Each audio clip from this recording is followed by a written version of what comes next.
السلام علیکم ورحمۃ اللہ وبرکاتہ۔ الحمد للہ نحمدہ ونستعینہ ونستغفرہ ونؤمن بہ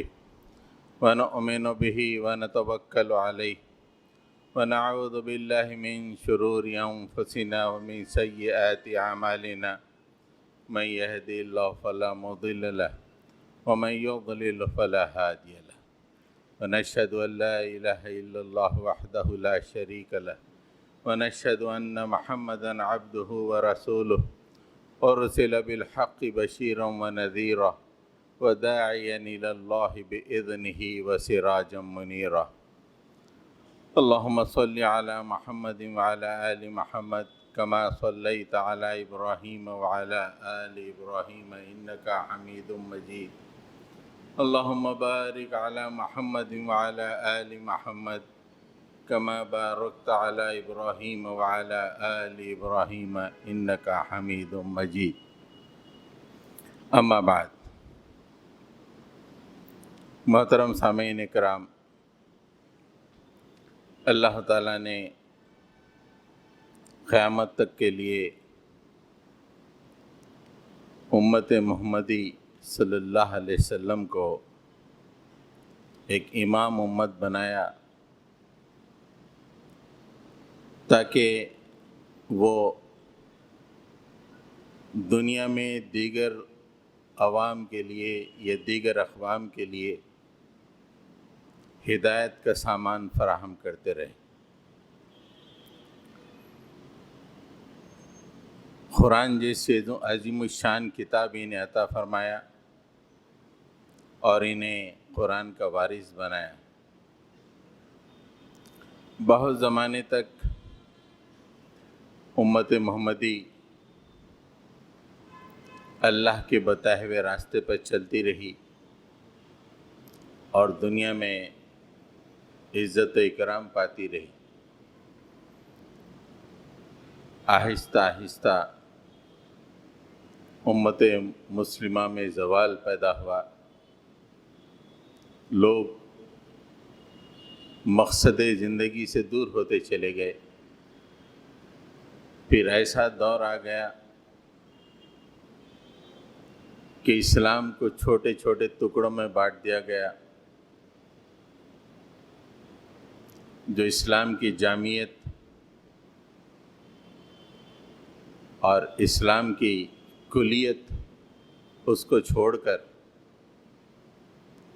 اسلام کے چھوٹے چھوٹے جزوی معاملوں پر عمل کرتے ہوئے یہ امت کئی صدیوں سے آگے بڑھ رہی۔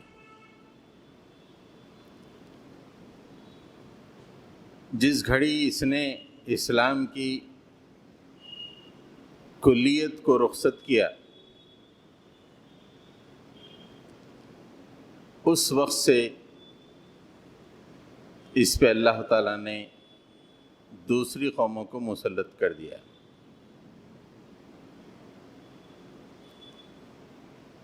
وہ جو دنیا میں اس قوم کا دبدبہ تھا وہ ختم ہو گیا، اور آج ساری دنیا میں 170 کروڑ کے قریب اہل ایمان پائے جاتے ہیں۔ اتنی کثیر تعداد کے باوجود دنیا میں اہل ایمان کو وہ مقام نہیں ملا جو مقام صحابہ کرام رضوان اللہ تعالیٰ علیہم اجمعین نے حاصل کیا تھا۔ آج دنیا کے نقشے پر کہیں بھی آپ انگلی رکھ دیجئے، وہاں مسلمان آپ کو بے حال پائیں گے، کہیں پریشانی سے دوچار ہیں، کہیں ان کا ایگزسٹنس کا معاملہ آ گیا ہے، یعنی زندہ رہنا ان کے لیے مشکل ہو گیا ہے۔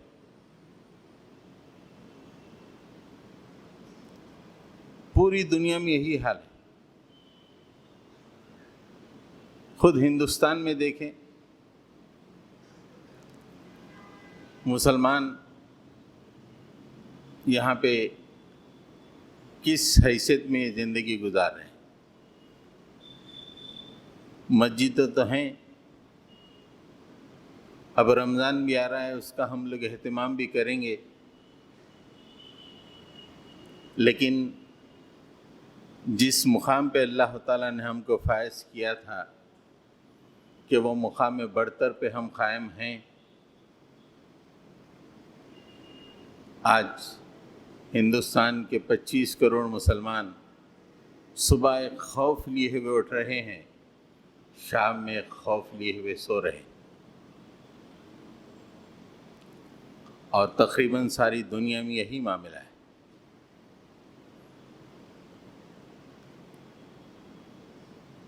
وارث قرآن قوم،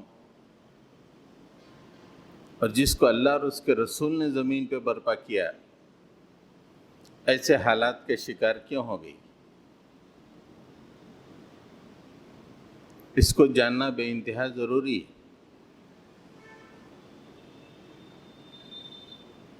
اس کی تشخیص تو اللہ کے نبی صلی اللہ علیہ وسلم نے خود فرما دی کہ ایک موقع پر اللہ کے نبی صلی اللہ علیہ وسلم نے فرمایا، ابو داؤد کی حدیث ہے، کتاب الملاحم میں درج کی گئی ہے، یوشک الامم ان تداعى علیکم کما تداعى الاکلۃ الی قصعتها۔ ایک وقت ایسا آئے گا دنیا کی قومیں ایک دوسرے کو بلائیں گی، انوائٹ کریں گی تمہارے خلاف۔ یوشک الامم ان تداعى علیکم، تمہارے خلاف قومیں ایک دوسرے کو بلائیں گی، برٹن کمان، فرانس کمان، جرمن تم بھی آ جاؤ، ہندوستان تم بھی آ جاؤ، ایک دوسرے کو بلائیں گی تمہارے خلاف۔ جس طرح دسترخوان پہ لوگ ایک دوسرے کو انوائٹ کرتے ہیں، خصتیکہ کا مطلب کھانے کا کچھ پیالہ وغیرہ، ہم اس کو سمجھنے کے لیے دسترخوان سمجھیں گے۔ جس طرح لوگ کھانے کے لیے ایک دوسرے کو آئیے، ارے ایک دو خمیں زیادہ لے لیجئے، اب آئیے دستر بچ گیا ہے، جسا انوائٹ کرتے ایک دوسرے کو، اور یہ بھی بولتے رہے آپ بہت کم لیے، ہمیں بول رہے ہیں ارے بہت تھوڑے مسلمانوں کو مارے، اور ماریے، جیسے ہم لوگ ایک ارے دو نوالے اور زیادہ لے لیجئے، ارے اس کو چک لیجئے۔ کتنی صحیح بات اللہ کے نبی صلی اللہ علیہ وسلم نے فرمائی، یوشک الامم ان تداعى علیکم کما تداعى الاکلۃ الی قصعتها۔ جس طرح لوگ ایک دوسرے کو دعوت میں انوائٹ کرتے ہیں، دسترخوان پہ انوائٹ کرتے ہیں، ویسے مختلف قومیں تمہارے خلاف ایک دوسرے کو انوائٹ کریں گی، بلائیں گی۔ صحابہ کو بڑا تعجب ہوا، قال قائل ومن قلۃ نحن یومئذ، صحابہ میں سے ایک نے پوچھا، اے اللہ کے نبی کیا ہم لوگ اس وقت بہت کم تعداد میں ہوں گے؟ ومن قلہ، کیا بہت کم تعداد میں ہوں گے؟ نحن، ہم لوگ، یومئذ، اس وقت جس کا تذکرہ آپ فرما رہے ہیں۔ اللہ کے نبی صلی اللہ علیہ وسلم نے فرمایا، قال بل انتم یومئذ کثیر، نو، اس وقت تم بہت زیادہ تعداد میں ہوگے، دنیا میں 170 کروڑ کی تعداد میں پھیلے ہوئے ہوگے، دنیا کے ہر بر اعظم میں تم ہوگے۔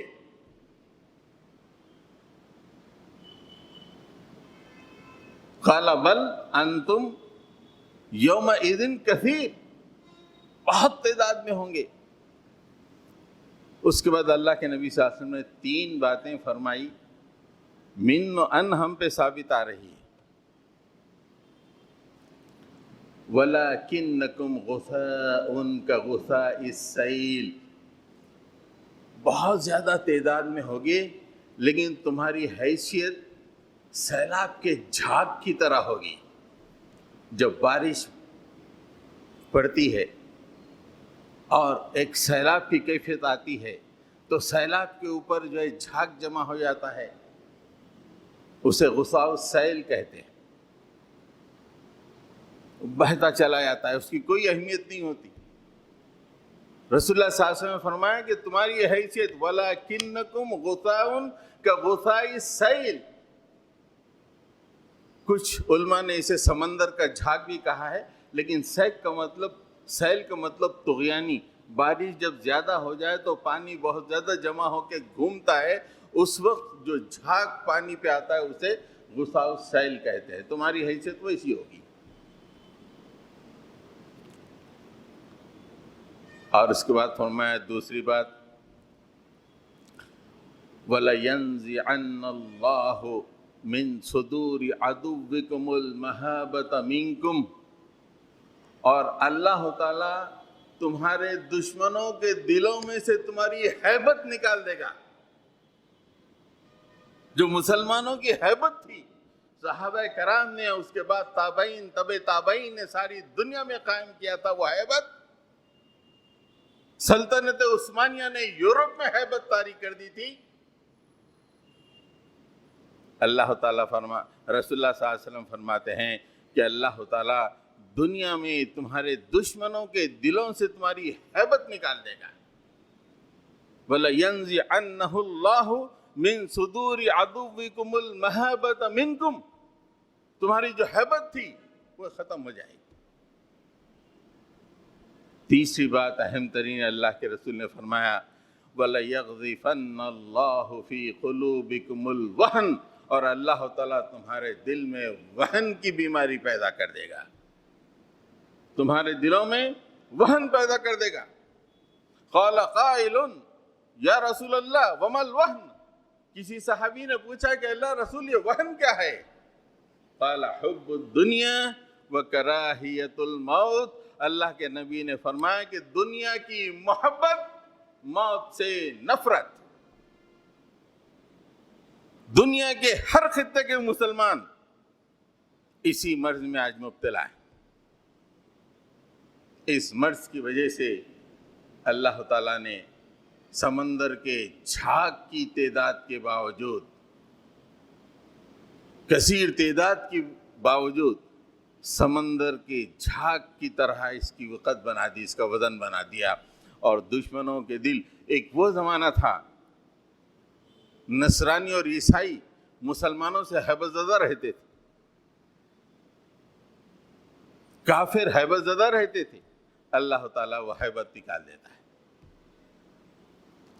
جب ہیبت نکل جاتی ہے تو قومیں ایک دوسرے کو کمان، ارے تم بھی ایک دو مار لو۔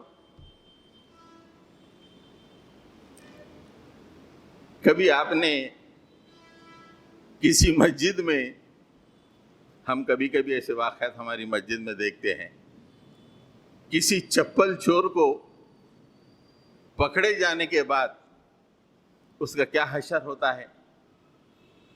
پورے مصلی جمع ہو کے اس کو مارتے، یہاں تک کہ انتہائی شریف مصلی جو کسی کو دو لفظ زبان سے بول نہیں سکتا، ان کو بولتا اچھا تو چپل چورا، دو مارتا۔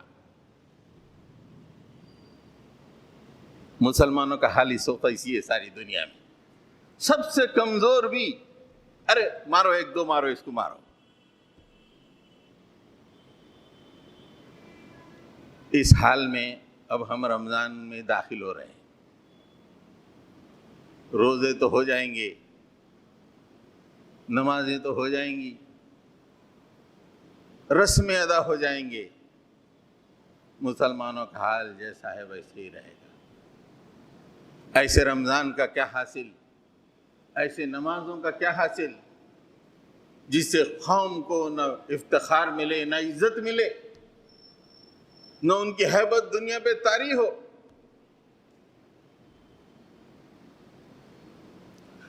حضرات گرامی،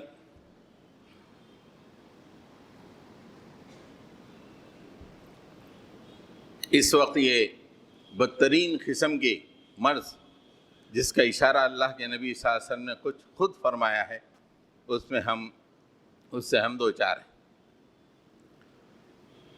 دنیا کی خطرناک ترین جو بیماریاں ہیں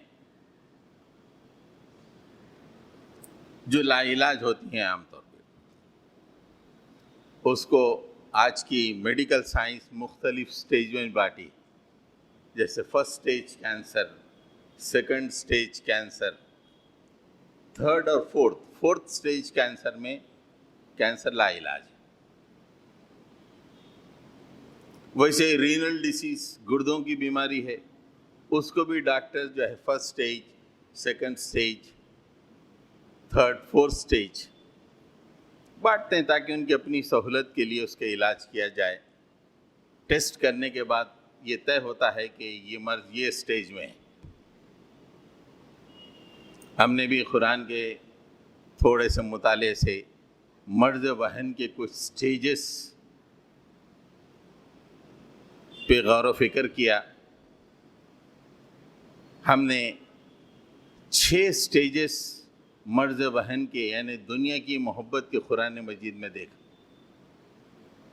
فرسٹ سٹیج سے لے کے 6 سٹیج تک، آپ اسے سٹیجز کہیں یا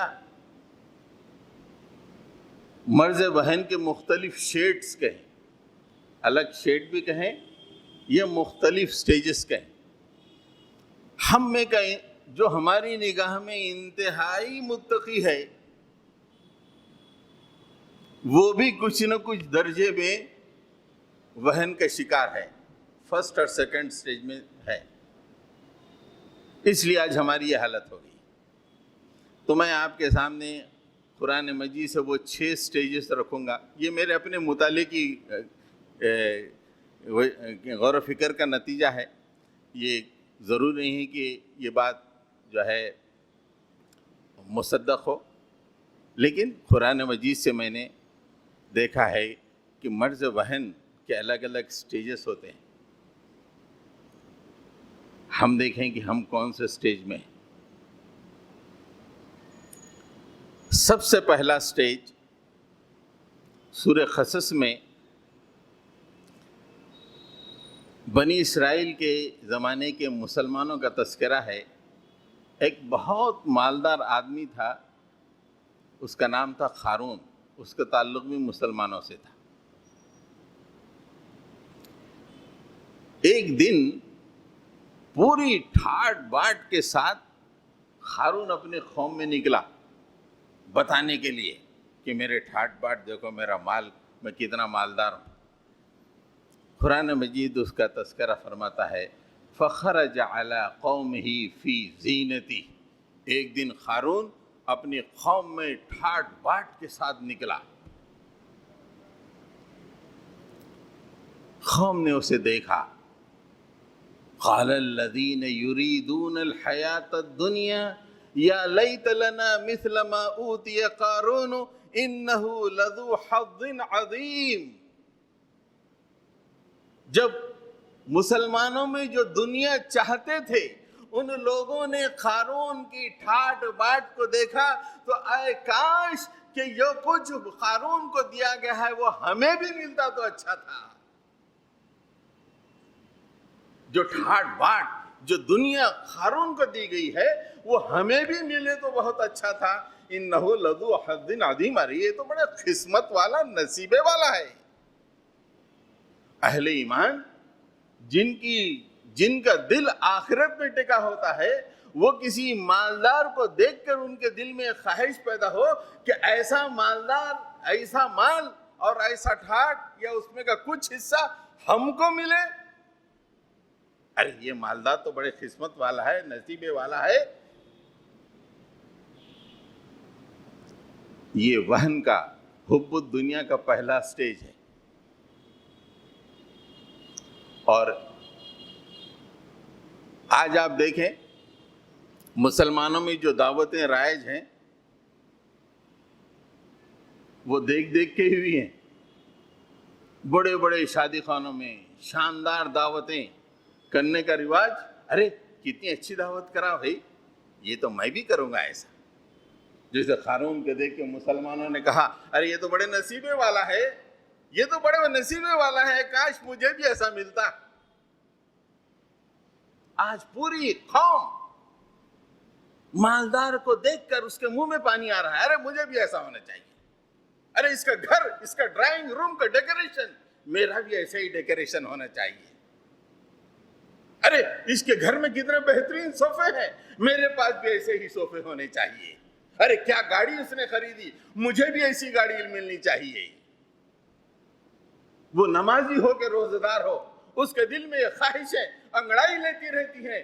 یہ وہن کا حب الدنیا کا پہلا سٹیج ہے. ارے کیا بہترین سیل فون اس نے خریدا, میں بھی ایسے ہی سیل فون خریدوں گا.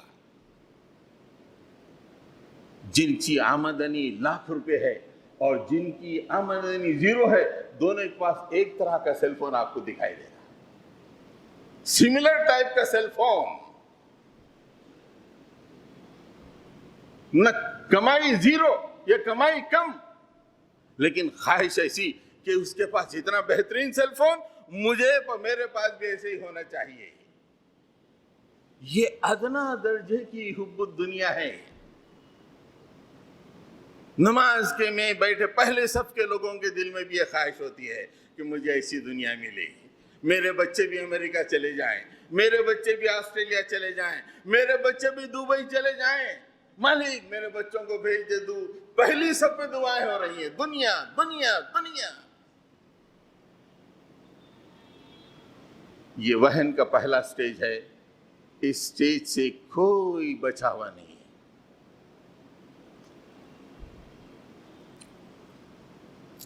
دوسرا سٹیج سورہ اعراف میں اللہ تعالیٰ نے اس کا تذکرہ فرمایا ہے,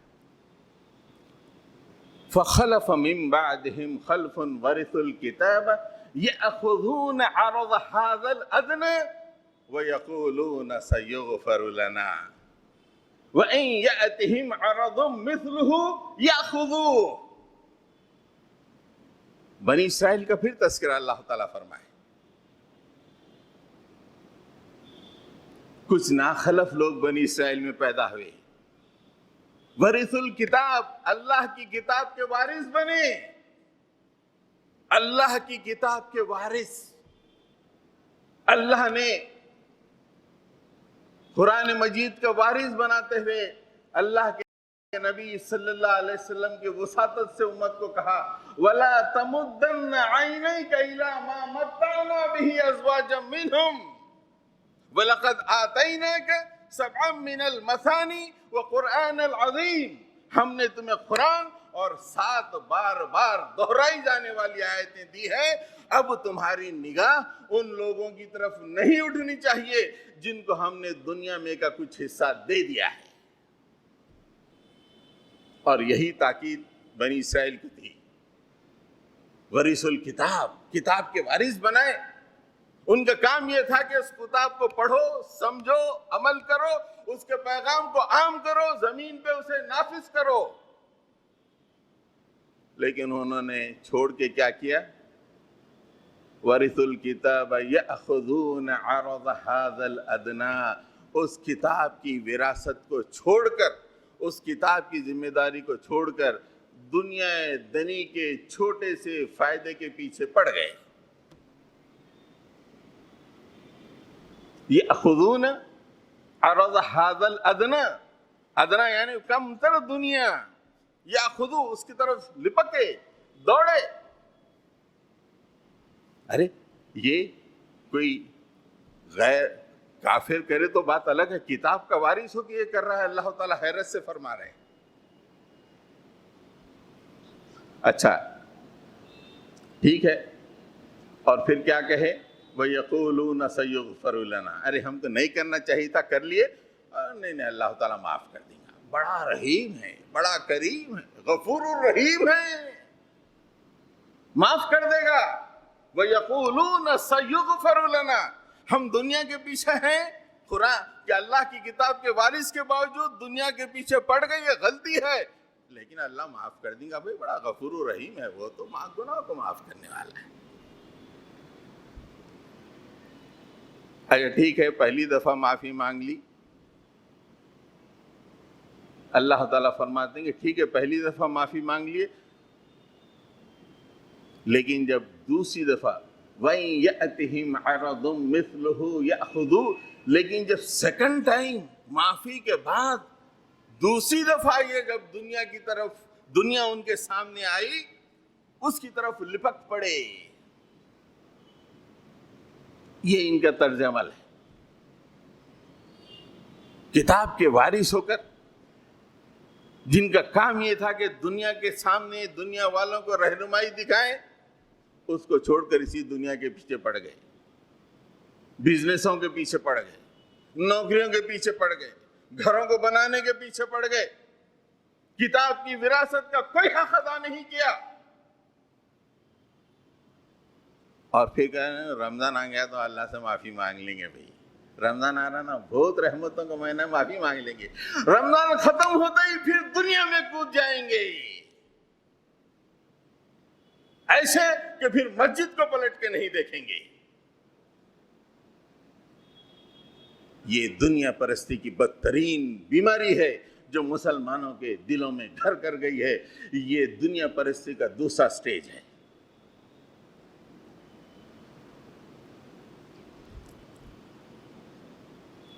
سورہ حج میں اللہ تعالیٰ نے مرز وہن دنیا پرستی کا تیسرا سٹیج بتایا ہے۔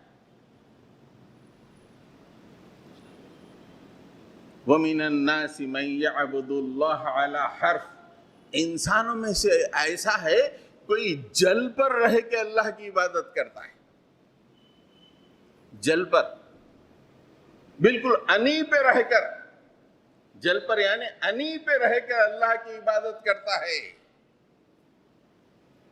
اس آیت میں ہم اپنا چہرہ دیکھ لیں، اپنی زندگیوں کو ناپ لیں۔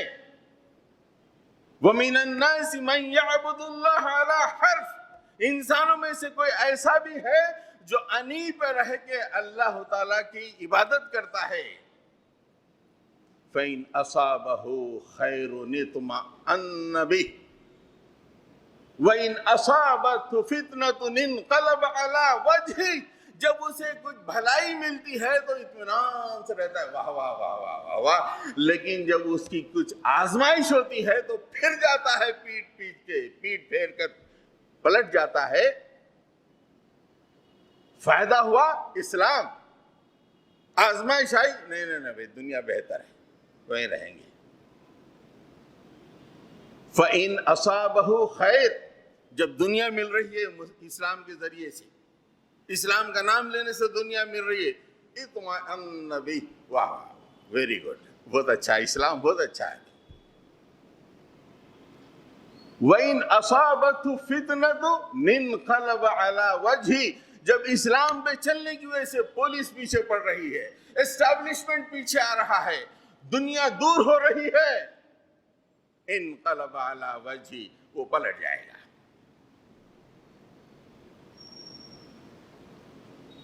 اللہ تعالیٰ فرماتے ہیں خسرت دنیا والآخرہ، ایسی عبادت اسے دنیا اور آخرت دونوں جگہ خسارے میں ڈال دے گی۔ ذالک هو الخسران المبین، یہ تو بہت بڑا خسارہ ہے، کھلا ہوا خسارہ ہے۔ آج اسلام فروغ کیوں نہیں پا رہا ہے؟ ہم سب ٹھنڈے اسلام کے فائدے حاصل کر کے اسی پہ مطمئن رہنا چاہتے ہیں۔ اسلام کے لیے مصیبت اٹھانا، جیسے ہمارے اسلاف مصیبتیں اٹھاتے تھے، حضرت بلال حبشی کو ریگزار پہ گھسیٹا گیا، حضرت خباب بن ارد کو آگ کے بستر پر لٹا دیا گیا، ہمارے اسلاف جیلوں میں انہوں نے زندگی کاٹی اسلام کے لیے۔ وہ تصور سے ہماری روح کام جا رہی ہے۔ ہم کو تو افطار ہونا، رمضان کی حلیم ہونا، رمضان آ رہا ہے حلیم کھانے کے لیے، یہ ہمارا تصور ہے۔ ہمارے دوست معین بھائی جماعت اسلامی کے آفس کے انچارج ہیں، ان کے پڑوس میں غیر مسلم رہتا، وہ پرسوں مجھے بتا رہے تھے، ادھر پیچھے بیٹھے ہوئے تھے، تو غیر مسلم آ کے ان سے پوچھا ارے موین بھائی وہ مہینہ کب شروع ہو رہا ہے یارو؟ تم رات بھر جگتے اور دن بھر سوتے رہتے، وہ مہینہ کب شروع ہو رہا ہے یارو؟ یہ غیر مسلم کے سامنے رمضان کا یہ امیج ہے. ارے تمہارا وہ مہینہ کب شروع ہو رہا؟ تم رات بھر جاگ کے دن بھر سوتے نا.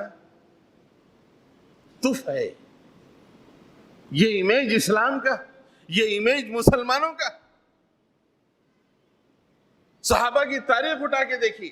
اسلام کے غلبے کے لیے جنگ بدر صحابہ نے فرمائی رمضان میں. اسلام کے غلبے کے لیے اللہ کے نبی کے ساتھ مکے کو فتح کیا صحابہ نے. یہ 12-2-3 بجے تک بستر کی سلوٹ بنے رہے اور رات بھر بازاروں میں گھومتے رہے حلیموں کو چھکتے ہوئے. یہ اسلام کا یہ کانسیپٹ، رمضان کا یہ کانسیپٹ تباہی کے دہانے پہ پہنچا دیا ہے مسلمانوں کو. آج پوری دنیا کے سامنے وہ وقت تھا یہ غیر مسلم کہتا تھا ارے بھائی تمہارے رمضان میں لوگ جب مسجد میں جمع ہوتے ہیں تو ہیبت طاری ہوتی تھی، ہم پر ہیبت طاری ہوتی ہے. یہ کہنے والے لوگ ختم ہو گئے. ارے رات بھر جگ کے صبح سونے کا مہینہ کب آ رہا؟ ہم تمام کا معاملہ یہ ہے کہ اسلام سے اگر کچھ فائدہ ہو رہا ہے اطمینان. دنیا طلبی اتنی ہو گئی ہے، دنیا پرستی اتنی ہو گئی ہے، دنیا سے محبت اتنی بڑھ چکی ہے کہ اسلام کے ذریعے سے اگر دنیا حاصل ہوتی ہے تو ویل اینڈ گڈ، بہت اچھا اسلام. لیکن اسلام پہ چلنے کی وجہ سے آزمائشیں کھٹکا دے رہی ہیں. نہیں بھائی نہیں، ہماری پیسفل لائف میں یہ گڑبڑ نہ کو. لائف بڑی اچھی چل رہی ہے، گڑبڑ کیوں؟ ہاں بیوی پریشان، بچے پریشان، یہ نہیں ہونا. یہ 3rd سٹیج ہے حب الدنیا کا، جس کو اللہ کے نبی صلی اللہ علیہ وسلم نے اس حدیث میں وہن کی بیماری قرار دی.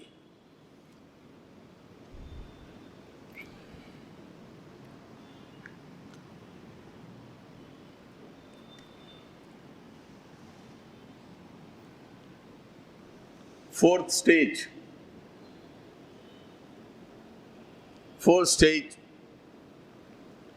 خطرناک سٹیج ہوتا. کینسر کا 4th سٹیج بولے تو صرف ڈاکٹر کیا کرتا، مریض کو تکلیف نہیں ہونا بلکہ کچھ مینجمنٹ کرتا، علاج نہیں رہتا. وہن کا بھی 4th سٹیج ایسے ہی ہے. سورہ بقرہ میں اللہ تعالیٰ فرمائے ہیں اَفَتُؤْمِنُونَ بِبَعْضِ الْكِتَابِ وَتَكْفُرُونَ بِبَعْضٍ. تم قرآن کے ایک حصے پہ تو ایمان لاتے ہو اور ایک حصے پہ ایمان نہیں لاتے. مطلب یہ ہے کہ قرآن کے ایک حصے پہ تو تم عمل کرتے ہو اور ایک حصے پہ عمل نہیں کرتے. نماز تم نے پڑھ لی، روزہ تم نے رکھ لیا، لیکن اسلام کے غلبے کے لیے کوشش کرنا یہ نہیں. بہت سارے احکامات جو قرآن میں ہیں وہ ہماری آرام دہ زندگی کے لیے تکلیف دے سکتی ہیں، نہیں. یہ کیوں ہوا؟ اس کے بعد کی آیت میں اللہ تعالیٰ فرماتے ہیں اولئک الذین اشتروا الحیات الدنیا بالآخرہ. یہ لوگ وہ ہیں جو آخرت کے مقابلے میں دنیا کی زندگی کو خرید لیا ہے. They preferred دنیا کی زندگی، آخرت کی زندگی کو چھوڑ دیا. اس لیے ان کا مزاج یہ بن گیا کہ اچھے آرام دہ چیزوں پہ ہم عمل کریں گے اور مشکل چیزوں کو چھوڑ دیں گے، اس لیے کہ ہمیں دنیا چاہیے، دنیا کی ایک ایک نعمت ہمیں چاہیے، اس کے لیے صبح اور شام ہم محنت کریں گے، کوشش کریں گے. آخرت وہ تو ٹھیک ہے، ملتی نہیں ملتی، لیکن دنیا جو حاضر ہے اسے چاہیے. اولئک الذین اشتروا الحیات الدنیا بالآخرہ. آخرت کے مقابلے میں انہوں نے دنیا کی زندگی کو خرید لیا ہے، اسی میں مست.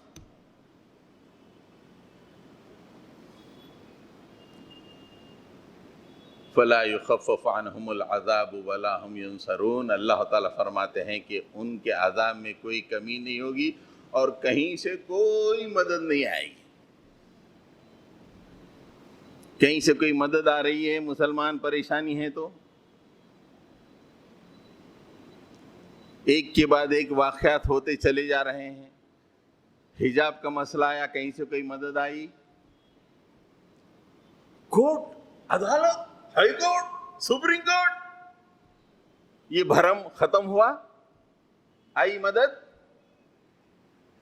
اس لیے کہ اللہ تعالیٰ کہتا ہے وَهُمْ لَا يُنصَرُونَ، ان کو کوئی مدد نہیں ملے گی، اس لیے کہ یہ اللہ کی کتاب کے وارث ہو کے دنیا طلبی کا شکار ہو گئے ہیں، وہن کے مرض میں مبتلا ہو چکے ہیں، کہیں سے کوئی مدد نہیں آئے گی۔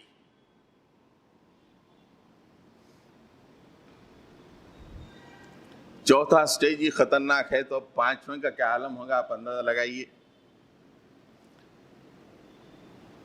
فخلف، سورہ مریم میں اس کا تذکرہ ہے، فخلف من بعدهم خلف اضاعوا الصلاة واتبعوا الشهوات فسوف يلقون غیا۔ پھر بنی اسرائیل کا تذکرہ ہے، ناخلف لوگ ان میں پیدا ہوئے اور کیا کرے، وَأَضَاعُوا الصَّلَاةَ، انہوں نے نماز کو ضائع کر دیا، زندگیوں سے نماز کو نکال کے باہر کر دیا، اور وَاتَّبَعُوا الشَّهْوَاتِ، شہوتوں کے پیچھے، فواحش کے پیچھے لگ گئے، اور اس کا خمیازہ بھگت کر رہیں گے۔ آج یہی نہیں، دنیا کے ہر ملک میں دیکھیے، مسلم آبادی کے مقابلے میں وہاں کی مساجد کی اٹینڈنس کو دیکھیے آپ۔ پہلے تو ہم سنتے تھے کہ سعودی عرب میں متوع لوگ اذان کے بعد کاروبار بند کر دیتے تھے، اب متوع کو ہٹا دیا گیا، بولے کہ نماز پڑھے نہ پڑھے تم کو پوچھنا نہیں ہے۔ سعودی عرب میں یہ تبدیلی آ گئی، کم سے کم وہاں لوگ نماز نہ پڑھیں تو کاروبار نہیں کر سکتے تھے۔ اب خود حیدرآباد میں دیکھ لیں، خود اپنے محلے میں دیکھ لیں، فجر کی تعداد دیکھ لیں، محلے میں کیا آبادی ہے مسلمانوں کی وہ دیکھ لیں۔ یہ کیوں؟ رات میں واٹس ایپ پہ دنیا باہیں پھیلائی ہوئی ہے، آؤ بیٹا مجھے دیکھو۔ سوشل میڈیا پہ حضرت آؤ دیکھو مجھے دیکھو، باہیں پھیلا کے بچوں سے لے کے بوڑھوں تک راغب کر رہی ہے، آؤ آؤ۔ شادیاں راغب کر رہی ہیں، مول صاحب فجر اٹھ کے گھر میں بعد میں 9-10 بجے پڑھ لو، 2 بجے تک شادی خانے میں گزارو۔ یہ ہو رہا ہے یا نہیں؟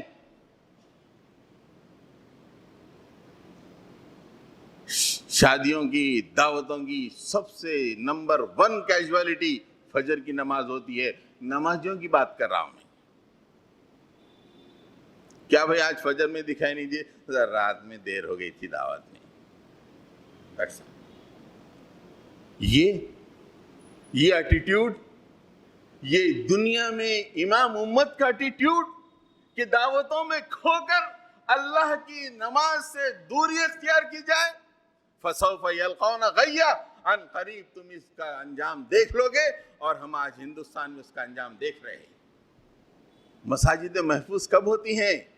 جب مساجدیں بھری ہوئی ہوتی ہیں تو مساجد خود بخود محفوظ ہو جاتی ہیں، مساجد جب خالی ہوتی ہیں تو غیر محفوظ ہو جاتی ہیں۔ یہ وہن کی بیماری کی پانچویں سٹیج ہے۔ چھٹی سٹیج تو بہت ہی خطرناک ہے۔ چھٹی سٹیج کا تذکرہ اللہ تعالیٰ سورہ مائدہ میں فرماتے ہیں، اتنا خطرناک کہ رونگٹے کھڑے ہو جاتے ہیں۔ قوم نے جو اپنی نبی سے بات کہی، رونگٹے کھڑے ہو جاتے ہیں۔ حضرت موسیٰ علیہ السلام نے اپنی قوم سے کہا یا قوم ادخلوا الارض المقدسۃ التی کتب اللہ لکم ولا ترتدوا علی ادبارکم فتنقلبوا خاسرین۔ اے میری قوم، اے مسلمانوں، یہ سامنے کی ارض مقدس ہے جس کو اللہ نے تمہارے نام پہ لکھ دیا ہے، اس میں داخل ہو جاؤ،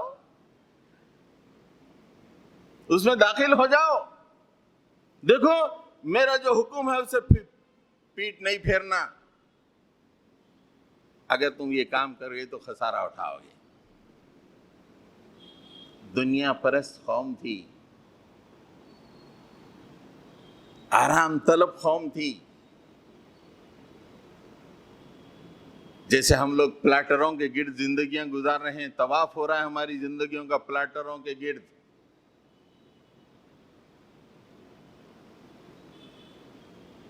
کوئی نئی ہوٹل میں جا کے کھانا کھانا باعث اعزاز ہو گیا ہے مسلمانوں کے لیے۔ تو وہ بھی قوم ایسی تھی، آرام پسند۔ 20 کی آیتیں تو میں بعد میں بتاؤں گا، لیکن مرض کی وجہ سے ان کی زبان سے جو فائنل بات نکلی، انہوں نے کہا فَاذْهَبْ أَنْتَ وَرَبُّكَ فَقَاتِلَا إِنَّا هَاهُنَا قَاعِدُونَ۔ ارے تم اس میں داخل ہونے کے لیے کہہ رہے ہیں؟ نہیں موسیٰ، تم اور تمہارا خدا جا کے لڑو، ہم تو یہیں بیٹھے ہوئے۔ جب حضرت موسیٰ علیہ السلام نے اپنی قوم سے کہا کہ اس ارض مقدس میں داخل ہو جاؤ، اللہ نے تمہارے نام پہ لکھ دی ہے، قالوا یا موسیٰ ان فیہا قوما جبارین، اے موسیٰ اس میں بڑے طاقتور لوگ بستے ہیں اس بستی میں، وَإِنَّا لَن نَدْخُلْهَا حَتَّى يَخْرُجُوا مِنْهَا، اگر وہ ہم سے پہلے وہاں سے چلے جائیں تو ہم اس میں داخل ہوں گے، جب تک ہم داخل نہیں ہوں گے۔ تو اس کے بعد اس کے 2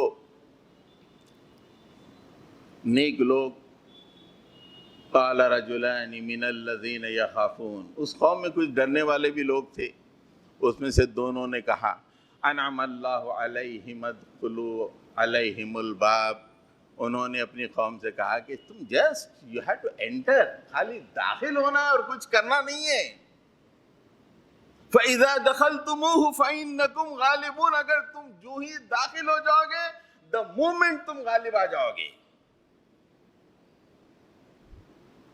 وَعَلَى اللَّهِ فَتَوَكَّلُوا إِن كُنتُم مُؤْمِنِينَ، ارے اپنے اللہ پر توکل کرو اگر تم مومن ہو۔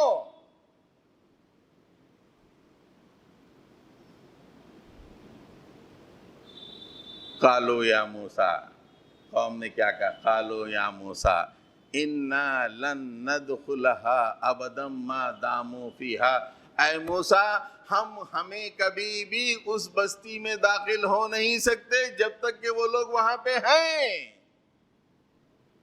فَاذْهَبْ أَنْتَ وَرَبُّكَ فَقَاتِلَا، تم اور تمہارا خدا جو حکم دے رہا ہے جاؤ لڑو، إِنَّا هَاهُنَا قَاعِدُونَ، ہم یہیں بیٹھے رہیں گے، نماز بھی پڑھیں گے، روزہ بھی رہیں گے، یہیں بیٹھے رہیں گے۔ آج اسلام مطالبہ کر رہا ہے کہ مسلمانوں اٹھو اٹھو، دین کو غالب کرنے کے لیے اٹھو، یہ اللہ کا حکم ہے اسلام کو غالب کرنا۔ مول صاحب تقریر کر رہے ہیں، ہم کو شام میں دعوت میں جانا ہے، یہیں بیٹھے رہیں گے ہم، یہ ایٹیٹیوڈ ہے یا نہیں ہمارا؟ وہن کے کون سے سٹیج میں ہم اپنے آپ کو پاتے ہیں؟ اللہ کا نبی کہتا ہے کہ میری زندگی دیکھو، میں نے اور میرے صحابہ نے دین اسلام کو غالب کر دیا، مسلمانوں اپنے دور میں تم بھی اسی اسلام کو غالب کرنے کے لیے ہم کو اپنے آپ کو لگا دو۔ ہم اپنی زبان حال سے کہتے ہیں مول صاحب تم اور تمہارا خدا جو قرآن میں کہتا ہے جاؤ اسلام کو غالب کر دو، ہم تو اپنی زندگیوں میں مست مگن رہیں گے، آج شام میں تو مجھے دعوت میں جانا ہے، یہ ہم کہتے ہیں۔ کیا مقام ہے، آسمان والے کیا کہہ رہے ہوں گے، کائنات کا تنکا کیا کہہ رہا ہوگا کہ یہ وہ مسلمان، یہ وہ وارث قرآن۔ اللہ تعالیٰ نے ان پہ ایسا عذاب نازل کر دیا کہ 40 سال تک بھٹکتے رہے صحراؤں میں۔ ہم اگر یہ کام نہیں کریں گے تو ہم ایسے ہی بھٹکتے رہیں گے زندگی کے اندھیروں میں، اور بھٹک رہے ہیں۔ ہماری زندگی کا معاملہ یہ ہے کہ نمازوں سے یہ رغبت، کتنی دنیا پرستی ہے یارو۔ جمعہ کے بارے میں اللہ کے نبی نے فرمایا کہ اذان کے ساتھ ہی ہر کام حرام ہے، مسجد کو آنا ہے۔ دیکھو اب آ رہے ہیں، کیا جواب دیں گے اللہ؟ مسلمان ہو تم، میرے نبی کا حکم تھا کہ اذان کے ساتھ ہی مسجد میں آ جاؤ۔ تم پہ اگر تمہارے دشمنوں کو، طاقتور دشمنوں کو مسلط نہیں تو کیا کیا جائے گا؟ معمولی نماز کے لیے تم قربانی نہیں دے سکتے وقت کی، کیا عالم ہوگا ہمارا؟ اور ذری پشیمانی نہیں کہ کل اللہ کے سامنے ٹھہروں گا، رسول اللہ کے سامنے ٹھہروں گا، چہرے پہ کوئی پشیمانی نہیں، اور تنتے ہوئے آتے ہیں مسجد میں ایسے کہ اللہ پہ احسان کیا جا رہا ہے۔ حضرات گرامی، میں نے وہن کی مرض کے 6 سٹیجز بیان کیے۔ دنیا کی بیماریوں کے 2 سٹیج کے بعد سے امراض لا علاج ہو جاتے ہیں، لیکن اللہ کا بے انتہا کرم ہے کہ وہم کا علاج کتنے ہی سٹیج میں پہنچ جائے لیکن اللہ تعالیٰ نے اس کا علاج رکھا ہے۔ وہ علاج بتا کر میں اپنی بات ختم کرتا ہوں۔ یا ایھا الناس قد جاءتکم موعظۃ من ربکم وشفاء لما فی الصدور وہدی ورحمۃ للمؤمنین۔ لوگو تمہارے پاس تمہارے خدا کی طرف سے نصیحت آ گئی ہے، یہ تمہارے دلوں کے تمام امراض کا علاج رکھتی ہے۔ شفاء لما فی الصدور، دل کے جتنے امراض ہیں یہ اس کے لیے علاج ہے۔ وہن کا علاج، زنگ کا علاج، نفرت کا علاج، سب کا علاج، تنگی دل کا علاج، سب اس کے اندر موجود ہے۔ آؤ اس کے دامن میں آ جاؤ۔ قرآن کا مہینہ رمضان قریب آ رہا ہے، جس مہینے میں اللہ نے قرآن مجید کو نازل کیا ہے، تم اپنے دلوں سے اس وہن کے مرض کو نکالنا چاہتے ہو تو اس قرآن کے آغوش میں آؤ، اسے پڑھو، اسے سمجھو، اس کے پیغام کو عام کرنے کی کوشش کرو۔ اسی میں تمہارے لیے دنیا میں بھی عافیت ہے اور آخرت میں بھی اسی میں تمہارے لیے عزت ہے، نہیں تو دنیا میں اسی مرض میں مبتلا رہو گے اور قیامت میں نہ اللہ کے رسول کو اپنا چہرہ دکھا سکو گے، نہ اللہ کے سامنے کھڑے ہو سکو گے۔ وآخر دعوانا ان الحمدللہ۔